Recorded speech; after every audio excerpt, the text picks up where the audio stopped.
everybody. Welcome to the GSMC Hoops and Heels Women's Sports Podcast. Thank you guys so much for tuning in. My name is Samantha Genzer. I'm going to be your show host for you guys. I hope everyone had a great weekend, and I am so excited to get back started off with these podcasts. We have a lot to cover today, and I am so excited to talk about everything with y'all. So we're going to be covering the predictions on Indiana Fever in the remaining 2025 WNBA season, the top 10 best women's MMA fighters, the 2024 Core Hydration Classics, the USA VNL team, and then make sure you stay till the end of the show to hear about the Mizuho Americas Open and women's golf. Before we start, I would like to ask that you like and follow the show, and you can become a part of our show by tipping and donating. Your support means a lot to us. Also, we do get a number of questions that come in from viewers during the show, so to ensure that your questions get read on the air, I ask that you use the link gsmcpodcast.net with your questions. This puts your questions at the top of the list so that I see them and they get read on the air, and also, of course, it really helps the show. Once again, the link is gsmcpodcast.net. Okay, now that we got that out of the way, let's get started, and I hope you guys enjoy today's content. We're going to first be starting off talking about the predictions on Indiana Fever and the rest of the WNBA season for the year 2025. I have a lot to say about the Indiana Fever, so I'm excited to talk about this. So, as we know, Indiana Fever has experienced some struggles in recent WNBA seasons.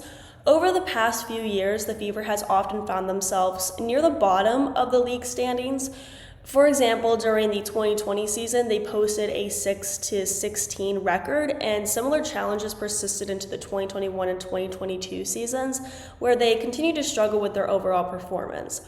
Now, in the 2023 season, the Fever continued to face similar challenges, and they worked through their rebuilding phase pretty much. Like previous years, the team struggled to climb up from the bottom of the league standings, reflecting this ongoing issues with consistency and team dynamics.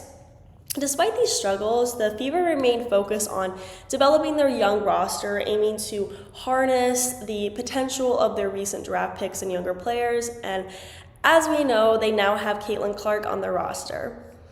Overall, the Fever has gone 30-100 in the past 4 years combined and hasn't made the playoff in the past 7 seasons.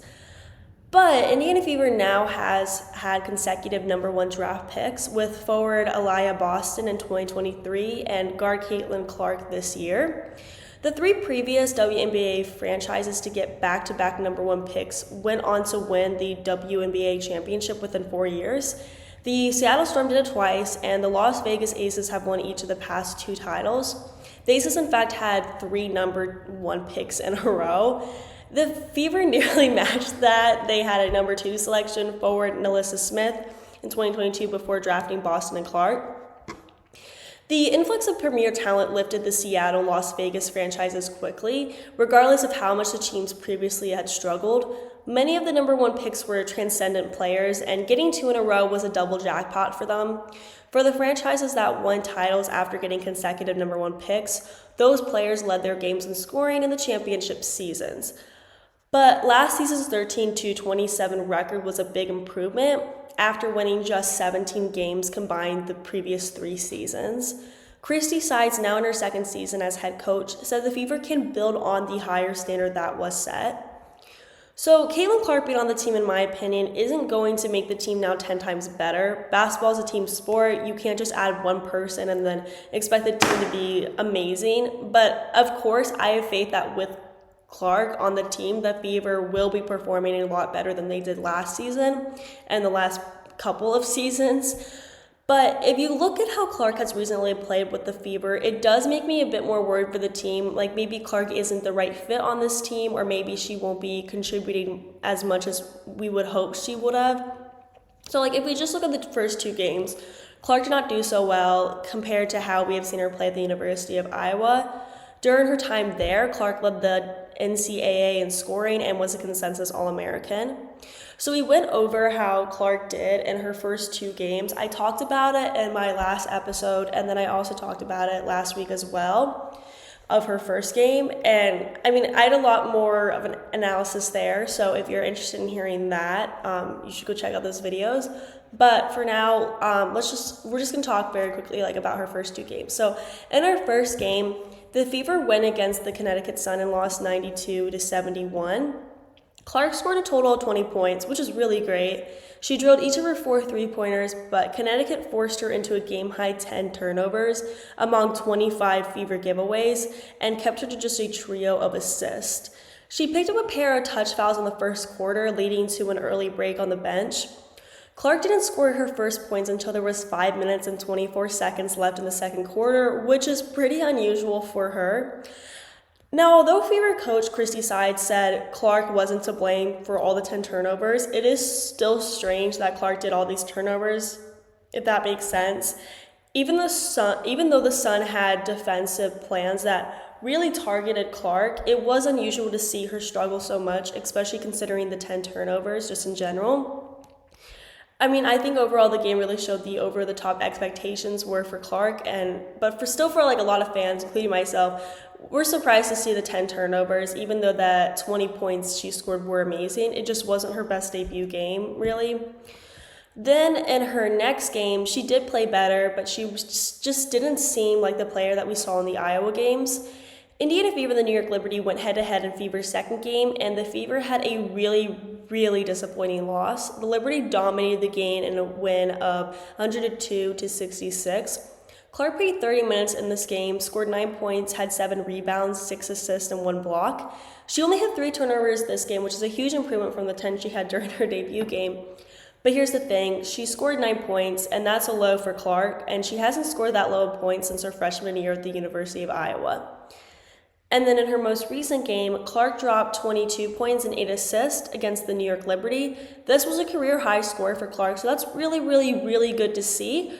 But still, the Fever lost the game. Clark does seem to be improving, though. First game, her total points were good, but she did rough in turnovers. Second game, her score wasn't great, but she did well in turnovers. And then the third game, she did well in both scoring and in turnovers. Seeing this improvement for Clark is a really good sign, but the fact that the Fever does not have a single win this season at all, of course, is not a good sign for the team, at all. Despite not doing well in the beginning of the season, the Fever did pretty well in their preseason games, though. On May 3rd, the Fever lost to the Dallas Wings in the preseason game, but the final score was 79-76, so obviously it was a very, very close game. Clark scored 21 points this game, so it was a good first game for her to play with the Fever. And then their second preseason game on May 9th, the Fever beat the Atlanta Dream with a final score of 83-80. Still, this is a very, very close game, but winning the game shows that they have that potential to win more games in the season. So now we're going to focus on something else that will affect how the Fever does in the upcoming games, the teammates' attitudes and relationships. And I'm pretty shocked to see some of the things that are going on off the court. A lot of people don't pay much attention to the team's relationships and dynamics off the court because it seems that wouldn't play into effect as much. I mean, you wouldn't really think it would, but it actually does, and we have seen that a lot of times in the WNBA. After Clark's first game, her debut game, she remained optimistic, emphasizing the importance of learning from the experience and not dwelling too much on one bad game. It wasn't a bad game, but one not her best game, This is really good to see for her. She also was frustrated during the game, and Aaliyah Boston came over and encouraged her with some tough love. So seeing that relationship is positive for the team. Boston knows how it feels to be a rookie. She was a rookie the previous year, so it's good to see that relationship. However, there still have been some conflicts on the team that are very notable. I just went Australian accent right there. We all know Caitlin Clark is a very, very competitive basketball player. Most amazing basketball players are extremely competitive. That's what drives them. But there are some downfalls to being extremely competitive. It can start conflicts with teammates and can make you put a lot of pressure on yourself. WNBA legend Sue Bird explained that Clark's issue in her performance is because of the pressure and weight of being in the WNBA. That makes a lot of sense. This is a different league with different challenges, players, levels, and expectations. So that's an issue for Clark, that she has a lot of new pressure on her, and hopefully she will be able to get through all that pressure. And on top of it, she has so much media attention. So just having that extra weight and knowing that everyone's watching you at all time is obviously very stressful. Another issue is the lack of mental toughness among the players, according to a recent press conference from coach Christie Sides. So another issue is that during the recent games against the New York Liberty, it seemed that Clark was showing a lack of confidence in her teammates. Coach Sides and Clark had a conversation on the bench during the game. The conversation took place right after the Liberty called a timeout in response to a Temi Fagbinel layup off of an assist from Clark.